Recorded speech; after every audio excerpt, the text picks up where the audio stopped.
Welcome to an episode of Theological Sidebars. Welcome. Glad you guys are here. Hey, I want to be relevant today. So relevant that I've got news that's like a day old about people desperately, it seems, wanting to be relevant. Here we go. We drop it right here. UMC drops decades-old ban on ordaining LGBT clergy without debate. So this is from yesterday, May 1st. And so here we are. United Methodist General Conference has voted to remove decades-old ban of ordaining pastors in romantic same-sex relationships after thousands of conservative congregations left the denomination in recent years. Now, that's key. I want to talk about that in another article in just a second.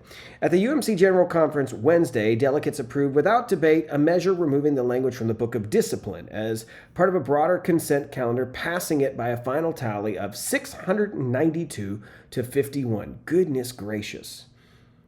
That's a big vote, people, to say, yeah, let's go ahead and just have that bar set for who is qualified in our, group to be pastors. Since 1984, the UMC Book of Discipline has prohibited the ordination of self-avowed practicing homosexuals, with many progressives in the mainline denomination openly refusing to enforce or follow the restriction. Now, that is absolutely fascinating, too, to read that, because in different city where I have lived in the past, the UMC church near me had that. And I thought, I just had already assumed that they were already there, but no. Apparently, it was just this: we have the rules, but we just don't follow them, kind of a thing. Applause from the General Conference attendees was heard after the vote, with retired Bishop Hope Morgan, a longtime proponent of removing the language offered the prayer. I'm not going to read the prayer. Let's keep moving on a little bit more and see. So, over the past several years, there's been debate to do this and to change the rules in the Book of Discipline regarding LGBT individuals, ordination of non-celibate homosexuals, prohibiting clergy from performing same-sex unions, and barring church bodies from funding LGBT advocacy groups. And those have failed, but they've now since been successful. And so, in fact, one of the stories they give in here is about this individual who, one of their women that is there, who's a bishop. She's in a same-sex marriage, and then was said, hey, you're not, it's invalid, her election, but she's still a bishop. So that's kind of the way that it works. And then they had another vote on Tuesday, which was to go ahead and remove the ban on funding advocacy groups and punishments for performing same-sex unions, which, yeah, if you're going to have same-sex pastors and bishops, there's no reason why you can't do that. So that's where they've gone. And truth is, where else do we go? I will say that it seems to be that we're just following the trend. And so I think that there's no end to this. At some point, we will find that there will be another group that is barred. Maybe it's, hate to say it, but what other people are barred from holding, an office there that are being oppressed like that? And so we need to, change more biblical standards, or we need to change more religious standards there and put them in. Now, one thing they talk about, they say, well, how is this possible? And the truth is that some of this could be possible because, granted, they've had this opportunity that they've been doing for a while. That they've been trying over and over. But some say, well, possibly some of this is also due to the fact that, since 2022, there's been the creation of a new group of Methodists. They've exited. In fact, by the end of 2023, it says that more than 7,500 churches have left the United Methodist Church. In fact, what was the name of the church? That's the Global Methodist Church. They're the ones that have grown. They're like at 4,500 churches already, and that's just at it being around for like 2 years now. And so interesting. I want to look more into this because, as a Baptist, things are a little bit different for us. We're autonomous. So typically, the nice thing is when you go to a convention, you get all frustrated about things or excited about things. At the end of the day, you come back and you recognize that like what happens here is all that matters, right? That we are autonomous, and there is that piece of like that at Baptist churches we cooperate. We're not tied to anything, so we can leave, we can come, all that kind of stuff. That being said, for these guys, it is different. If you're Methodist, you guys would know, and Methodists understand, like to leave is a huge issue because there's land tied up in that. There's finances that are tied up in that. You don't just get to walk out. So this is a big thing. Now, one of the things I looked at, and I saw this article. I want to look at this article, and it's one that came out, and where is this from? This is from the Christian Century, Thoughtful, Independent, Progressive. So that gives you the slant of what this is, but it says the United Methodist divorce is a mistake. And this is somebody who is just saying, hey, look, the creation of the new group is a mistake. And here's the whole point of the article. The whole point of the article is, as Christians, we should try to fight these things out. We should try to really iron these out. And there's no reason to really ever have to break, right? That for the most part, we should try to stay together as much as we can. And very frustrated that you have created the group, the Global Methodist Church. Now, interesting, they're saying, really, is it that big of a deal for us to fight because we disagree on sexuality, we disagree like that? The Global Methodists have said, absolutely, they have.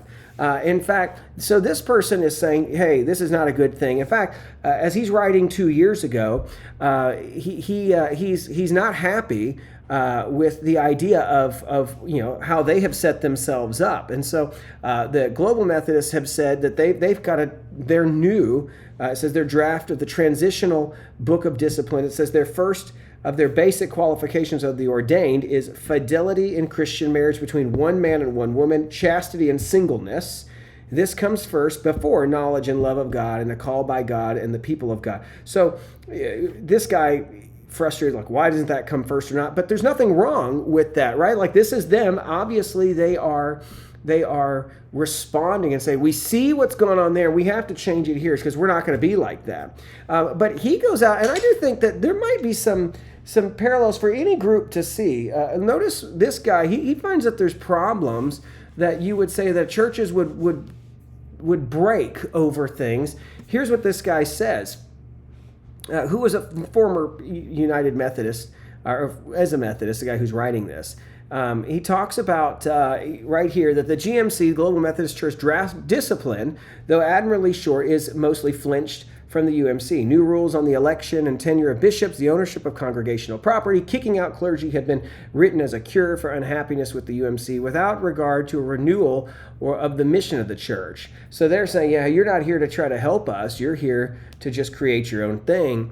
And in a decade or so, when asked by some young people, upstart clergy, why are we doing church this way? You'll have to say, well, back in the 2020s, there was a Methodist out west somewhere that said she didn't believe in the resurrection.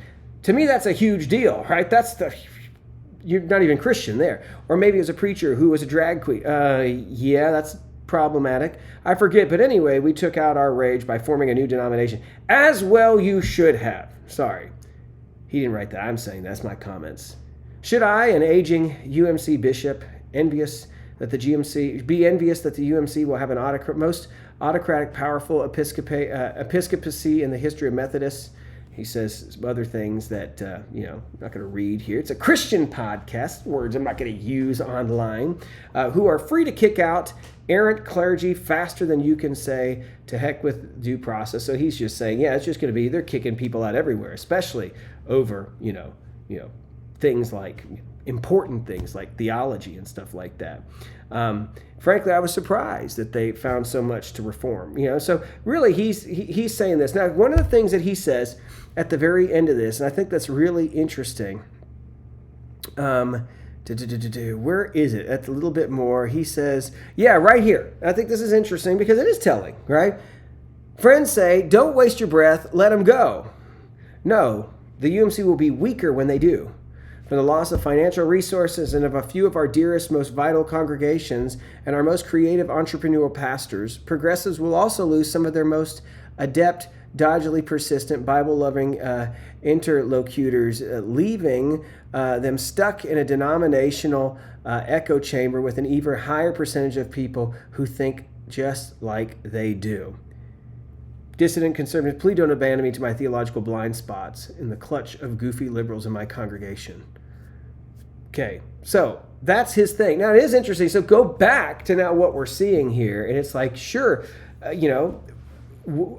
we having an issue? Should they have done this? Because look what's happened. And I would just want to say this. Here's the issue. I see, just kind of watching as a spectator. They already went this way when they still had those conservative churches. Like, this was where it was already headed.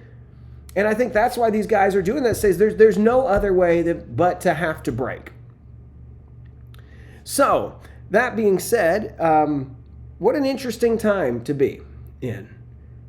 And, it'll be interesting to see what continues to happen. And maybe the guys, I'm assuming the guy's absolutely right when he writes that the influence is going to wane. But I don't think it's going to be because they just don't have enough diverse voices, i.e. having conservative voices now in there. I think there's no way to bless this because this no longer reflects, biblical standards. We're now picking and choosing what's important. We're picking and choosing what is important to the church, what's important to follow. We're picking and choosing what is biblical, what's not. We're getting away from things as simple as God's creative order and the family, how it's laid out in Scripture. So this is something that it's quite devastating. It's sad that this is where it's at. So really, that's I don't know what else to say on that except this is pretty crazy times. But like I said, I don't think this is the end.